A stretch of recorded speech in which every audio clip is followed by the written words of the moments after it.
जय भवानी, जय शिवाजी, जय शिवाजी, जय Bhavani. Doctor Babasaheb आंबेडकरांचा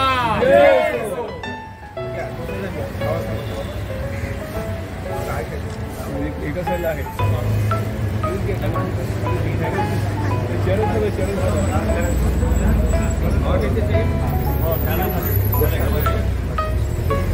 doctor Babasaheb आंबेडकरांचा छत्रपती शिवाजी महाराज की जय. जय जय जय जय जय भवानी. जय जय जय जय जय शिवाजी. जय श्रीराम. जय श्रीराम. भारत माता की जय. वंदे मातरम. वंदे मातरम.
1 मे कामगार दिवस आहे आणि कामगार दिवसाच्या सर्वांना खूप खूप शुभेच्छा। आणि ज्याप्रमाणे आज मी इथे आपल्या कामगारांचा सत्कार केलेला आहे, कारण कामगारांचा सत्कार करणं, कामगार दिवस आपण साजरा करत आहोत, तर कामगारांचा सत्कार करणं हे आपल्याला खूप अत्यंत गरजेचं आहे। त्यांना जर आपण प्रोत्साहन दिलं तर ते अजून कामगार पुढे जाऊन चांगल्या प्रकारे काम करतात। आणि आज हे सफाई कामगार आहेत, रात्रंदिवस काम करतात। कोरोनामध्ये त्यांनी खूप कामं केलेली आहेत, जीवाची पर्वा न करता त्यांनी सर्वांनी काम केलेलं आहे। आणि आजसुद्धा पावसाळा असो, उन्हाळा असो, हिवाळा असो, स्वतःचे काही तब्येतीची काळजी न घेता ते आपल्याला नेहमी सेवा देतात, तर त्यांचा आपण नेहमी सत्कार करायला पाहिजे, त्यांना प्रोत्साहन द्यायला पाहिजे। म्हणून आज 152च्या वतीने आमचे नवीन मंडळ अध्यक्ष सन्नी कांबळेजी आणि आमचे वॉर्ड अध्यक्ष विनोद खांबे यांच्या नेतृत्वामध्ये आज हा कार्यक्रम घेतलेला आहे। मी त्यांची नवनियुक्ती झालेली आहे, त्यांनासुद्धा खूप खूप शुभेच्छा देते। आणि त्यांनी सांगितलं की ताई आज आपण कामगारांचा सत्कार करूया कामगार दिनानिमित्त। तर जसं त्यांनी मार्गदर्शन, म्हणजे आता मंडळ अध्यक्ष नवीन झालेले आहेत, त्यांना त्यांच्या सूचनेनुसार सुद्धा आपण कामं केली पाहिजेत। आणि आपलं सर्व वॉर्ड अध्यक्ष जे पण आमचे नियुक्त झालेले आहेत त्यांना सर्वांना, मंडळ अध्यक्षांना शुभेच्छा देते। आणि परत एकदा सर्व जनतेला, सर्व देशवासियांना कामगार दिनाच्या खूप खूप शुभेच्छा देते। जागतिक कामगार दिनाच्या आणि महाराष्ट्र दिनाच्या सर्व जनतेला, तमाम जनतेला, देशातील जनतेला आणि जगातील जनतेला मी कामगार दिनाच्या शुभेच्छा देतो।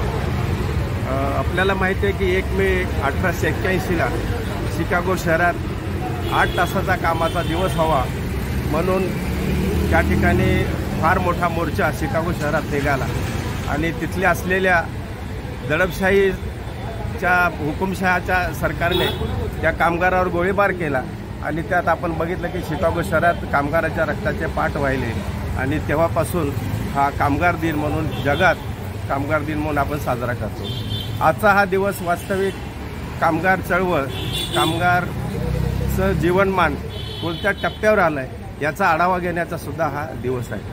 आपण बघितलं की आदरणीय मोदी साहेबांनी 44 कामगाराविषयीचे जे कायदे निकामी झाले होते, नाकाम ठरलेले, असे ते रद्द करून 4 संहिता, कामगार संहिता लागू, देशात गेल्या आठवड्यातच आपण बघितलं की लागू केल्या। त्याबद्दलही मी मोदी साहेबांचं या ठिकाणी आभार मानतो आणि कामगार वर्गाच्या वतीने त्यांनाही शुभेच्छा देतो। त्यानंतर आपण बघितलं की पुढे 1 मे 1960 आपण बघितलं की 1956 पासून संयुक्त महाराष्ट्राचं आंदोलन, या महाराष्ट्रात मुंबईसह संयुक्त महाराष्ट्र झाला पाहिजे अशा प्रकारची चळवळ महाराष्ट्रात उभी राहिली। आणि आजसुद्धा, आणि जो मंगल कलश 1 मे 1960 साली जो महाराष्ट्राला आला, त्या दिवसापासून आपण महाराष्ट्राचा स्वाभिमान दिवस म्हणून हा महाराष्ट्र दिन साजरा करतो। आजसुद्धा 672 गावं जी महाराष्ट्रात आलेली नाही, जे आमचे बांधव सीमेवर आजसुद्धा महाराष्ट्रात येऊ इच्छित आहेत, त्यांनासुद्धा आत घेण्याची चळवळ अजूनही थांबलेली नाही। 672 लोक गावं आहेत, मग ते धारवाड असेल, निपाणी असेल, कारावार असेल, अशा विविध प्रकारची छोटी मोठी सगळी गावं, 672 गावं आजसुद्धा येणं महाराष्ट्रात अपेक्षित आहे। त्या दृष्टीने सुद्धा आपण चळवळ संपलेली नसली तरी सध्या थंडावलेली आहे, ती चळवळसुद्धा पुन्हा तेजाने ती पुन्हा धार देऊन ती चळवळ पुन्हा उभी करून पुन्हा आपण सगळी संपूर्ण ह्या 672 गावासहित संयुक्त महाराष्ट्र व्हायला पाहिजे, अशा प्रकारची चळवळ भविष्यात उभी राहील अशी एक अपेक्षा व्यक्त करतो आणि पुन्हा एकदा शुभेच्छा देतो आणि थांबतो। जागतिक कामगार दिनाच्या सर्व बंधू भगिनींना हार्दिक शुभेच्छा देतो। आज कामगार दिनानिमित्त महानगरपालिकेतील सर्व चतुर्थ श्रेणीतील कामगार वर्गांचा आम्ही आज इथे सत्कार करण्यात आला, ज्यांनी आपल्या जीवाची पर्वा न करता, कोरोनाच्या महामारीसुद्धा आपल्या घराची पर्वा न करता ज्यांनी कार्य केले, त्या सर्व माता भगिनींचा आम्ही आज इथं सत्कार केलेला आहे। तसेच हा जो कार्यक्रम झाला, आज प्रथमच कार्यक्रम माझ्या नेतृत्वात इथे पार पाडलेला आहे, त्याबद्दल मी सर्वांचे इथं मनपूर्वक आभार मानतो की ज्यांनी मला सहकार्य केलं, मार्गदर्शन केलं, त्याबद्दल सर्व पक्षश्रेष्ठींचे मी आभार मानतो।